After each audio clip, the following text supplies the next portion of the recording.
वैसे तो पास्ता सभी को पसंद आता है और ख़ास तौर में बच्चे ज़्यादा पसंद करते हैं पास्ता, इसलिए हम उनके लिए पास्ता बनाएंगे। हेलो एवरीवन, पूजाज़ किचन में आपका स्वागत है। आज हम बनाएंगे पास्ता। बिल्कुल इजी वे में बनाएंगे, जिसमें हमें कम सामान की ज़रूरत होगी। आप चाहें इसमें कोई से भी वेजिटेबल डाल सकते हैं, अपने हिसाब से वेजिटेबल ऐड कर सकते हैं। तो चलिए बनाना स्टार्ट करते हैं। पास्ता बनाने के लिए मैंने पास्ते को उबाल लिया था और उसको ठंडे पानी में धो के सुखा लिया है।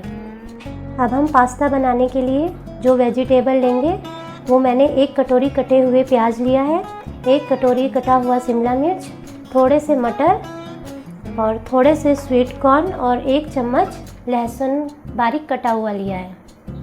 आप इसमें चाहें तो गाजर और पत्ता गोभी भी डाल सकते हैं।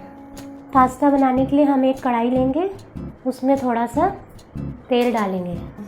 अब हम इसको गर्म होने देंगे। हमारा तेल अच्छे से गर्म हो चुका है। अब हम इसमें लहसुन ऐड कर देंगे।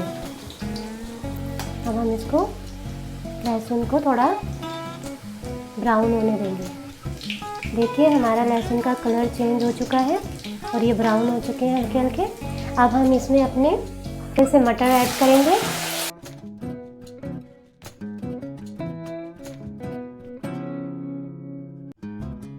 हम अपने स्वीट कॉर्न और मटर को पहले अच्छे से मिक्स कर लेंगे।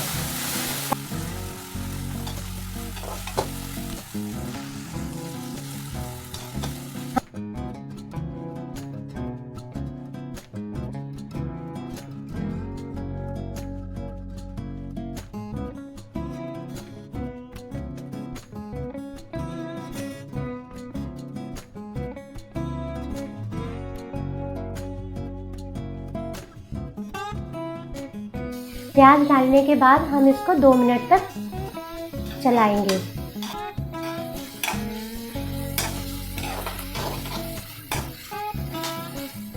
प्याज का कलर देखिए थोड़ा थोड़ा चेंज हो चुका है। अब हम इसमें कटी हुई शिमला मिर्च ऐड करेंगे। हम शिमला मिर्च को हमेशा सबसे लास्ट में ही ऐड करेंगे और हमें इसको ज़्यादा नहीं पकाना है। हमें पास्ता बनाने के लिए वेजिटेबल को ज़्यादा नहीं पकाना है, कम ही पकाना है।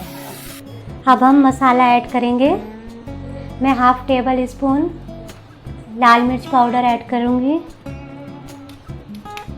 1/2 टेबल स्पून काली मिर्च पाउडर, 1/2 टेबल स्पून नमक। अब हम इसको अच्छे से मिक्स कर लेंगे।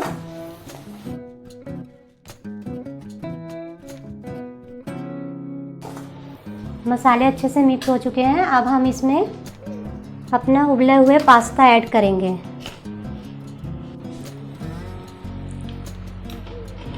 अब हम इसको भी अच्छे से मिक्स कर लेंगे।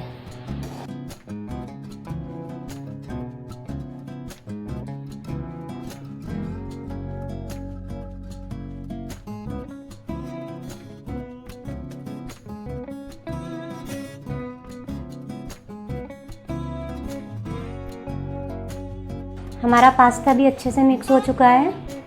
अब हम इसमें 1/2 कटोरी टमाटो केचप ऐड करेंगे। अब हम इसको भी अच्छे से मिक्स कर लेंगे।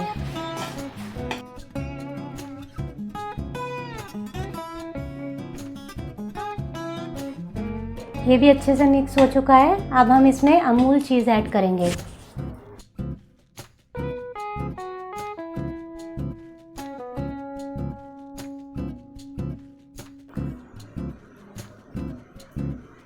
अब हम इसको भी अच्छे से मिक्स कर लेंगे।